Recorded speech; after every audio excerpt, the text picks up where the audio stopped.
Hey everyone, today I'm going to show you how to transfer a car title in New York. So this is helpful because the title is what officially proves ownership, and filling out the right way helps you avoid delays and back and forth later.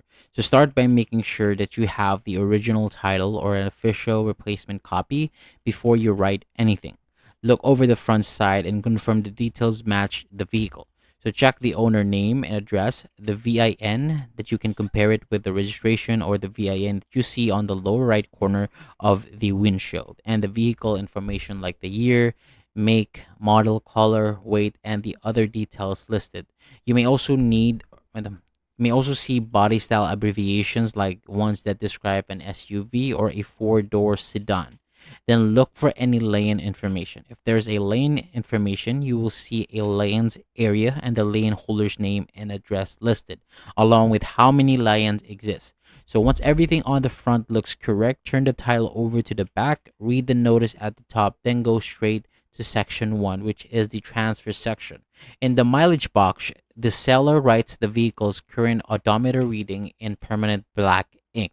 After that, the seller checks the odometer certification boxes. So in most cases, the box that you'll choose is the one that says the mileage shown is the actual mileage on the odometer, and the mileage is typically written as 6-digit without the tenths. So next, complete the damage disclosure part. So this is where the current owner confirms whether the vehicle is considered salvage or junk.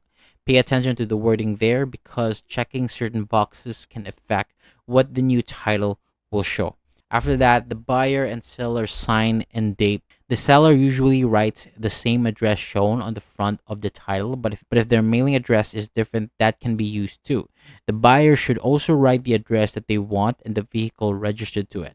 So right above the signature area, you will also see a reminder that the title transfer needs to be completed within 30 days. Section 2 is not meant for a normal owner transfer, so it won't apply for this situation. So that's it for today.